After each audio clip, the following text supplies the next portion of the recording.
Hello, in this episode of Sudrian Spotlight we're going to be looking at a North Western Railway locomotive, formerly a Great Western Railway locomotive. Let's kick things off with some fake history.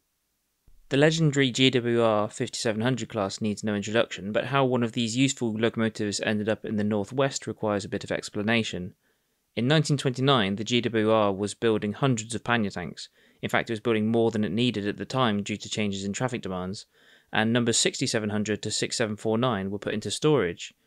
In 1931, the NWR entered into a locomotive hire contract with the GWR to provide several locomotives of different classes. One that was offered was 6723, but the lack of vacuum brakes was a problem, so 5741 was placed on hire instead, with 6723 coming out of storage and going to work on the GWR. The hired locos at first sported GWR green, but were gradually repainted to NWR lined blue.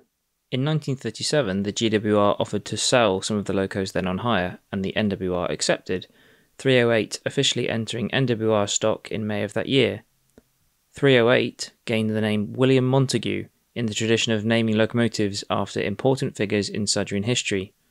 William Montagu was King of Sodor and Man between 1333 and 1344. All of my locomotives have full names, so instead of being Thomas or Edward or Montagu in this case, I've tried to create a sort of naming convention where a lot of them are named after famous figures from Sudrian history. In this case, William Montagu, or de Montacute, was actually King of Sodor and Man. He had the unfortunate fate of dying in a tournament. As for the model, William Montagu, also known as Duck, is a fairly standard Backman 5700.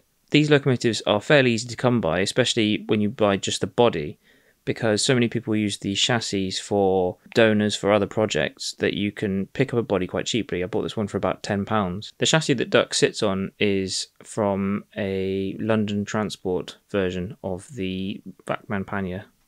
It does in fact run like an absolute dream and doesn't waddle, unlike its namesake. Now I know that I might horrify some of the hardcore GWR fans out there by having a blue pannier instead of a green one, but my view on this is that all of my locomotives in my fleet must follow the conventions of the company. Whether that's names, numbers, or the livery, they all follow a standard pattern, unless they have a very good reason not to. I do actually quite like the livery on Duck. I think it does suit him, and I've retained his copper cap to add a bit of Swindon-ness to him. The repaint was quite a simple affair. It was done using Halford's Vauxhall Regatta Blue spray paint, and the lining and lettering is from Fox Transfers. The lining itself is from a set that's intended for BR Express Passenger Blue locomotives.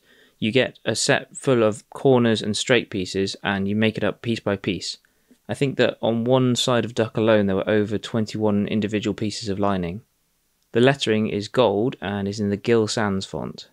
As usual, the number and nameplates are from Narrow Planet. In due course I might have to fit some extra gear to Duck to show that he's been retrofitted with auto working gear so he can work push-pull services on his branch line.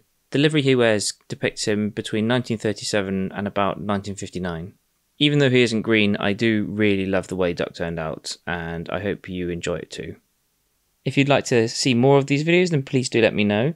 If there's a specific locomotive that you'd like to see, put it in the comments and I'll try and make a video for it. To stay in touch, please click the subscribe button and give the video a little like.